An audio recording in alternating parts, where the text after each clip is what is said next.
Banjir di kota Semarang ini sudah menjadi langganan setiap tahunnya ya, Marvin. Meski berbagai upaya sudah dilakukan pemerintah, namun tampaknya belum menunjukkan hasil yang maksimal. Betul, kita kan cuma simak bersama ya. Sebenarnya apa pemirsa penyebab banjir di Semarang ini? Kita simak laporan dari rekan Reda Pulpi dan juru kamera Novia Andriana dari kota Semarang, Jawa Tengah berikut ini. Sejumlah titik di kota Semarang hingga hari ini masih terendam banjir. Salah satu yang terparah adalah di jalur Pantura dari Jalan Kaligawe hingga Genuk. Seperti ini pemirsa, yang pastinya ini juga mengganggu aktivitas warga. Banyak kendaraan kecil yang mogok karena nekat menerjang banjir. Padahal untuk kendaraan kecil sebenarnya sudah dialihkan ke Jalan Walter Monginsidi.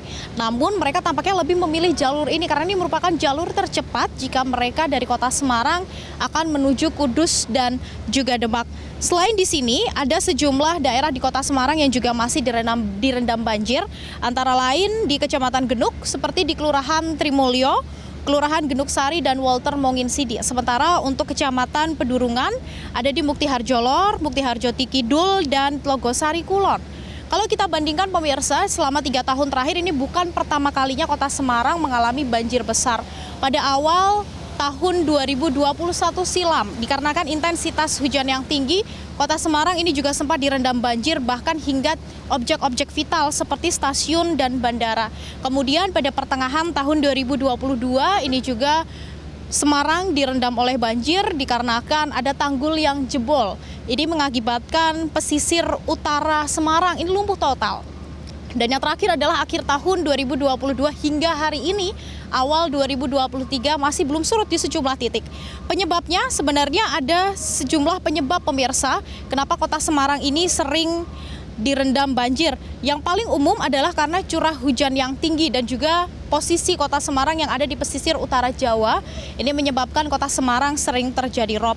Namun selain sejumlah faktor tersebut, tampaknya ada faktor lain juga mengapa kota Semarang ini sering terkena banjir, yaitu dikarenakan topografi atau penguraian muka wilayah yang drastis dari wilayah pesisir hingga daerah di selatan yang berupa perbukitan. Nah, ini mengakibatkan dari kota Semarang dari hulu hingga hilir ini memiliki kecepatan aliran yang tinggi. Selain itu kota Semarang ini juga disebut sudah mengalami penurunan muka tanah. Ini juga menjadi salah satu faktor penting mengapa kota Semarang ini sering dilanda banjir. Selain itu, konsumsi air tanah secara berlebih di wilayah Semarang Hilir ini juga menjadi pemicu utama. Selain itu, di sisi lain wilayah resapan air ini juga semakin berkurang karena banyaknya penggunaan lahan di kota Semarang Hilir untuk pembangunan sarana gedung-gedung baru. Ini juga menyumbang faktor mengapa Semarang sering terjadi banjir. Padahal pemirsa, sebenarnya pemerintah kota, pemerintah provinsi, bahkan pemerintah pusat sudah melakukan sejumlah upaya agar kota Semarang ini terhindar dari banjir. Di kota Semarang dibagi menjadi 3 daerah untuk upaya penanggulangan, yaitu Semarang Barat, Semarang Tengah, dan Semarang Timur. Semarang Barat ini penanganan dilakukan dengan membuat waduk Jatibarang dan juga normalisasi sungai banjir Kanal Barat serta sistem drainase kota, yaitu Kali Semarang, Kali Baru, dan Kali Asin yang masih satu sistem dengan BKB. Kemudian untuk kawasan Semarang Tengah ini dilakukan dengan sistem polder melalui 10 subsistem drainase. Kemudian untuk wilayah timur ini dilakukan 5 subsistem, yaitu banjir Kanal Timur, Tenggang, Seringin, Babon, dan Pedurungan. Nah, sejumlah cara sudah dilakukan.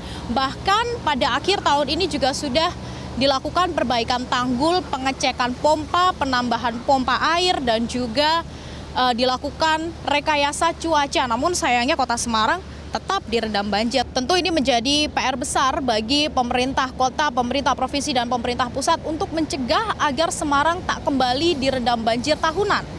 Karena tentunya ini mengganggu aktivitas warga, bahkan juga mengganggu aktivitas bisnis yang terjadi di kota Semarang. Dari kota Semarang, Reda Pulpi, Novia Andriana, MGN.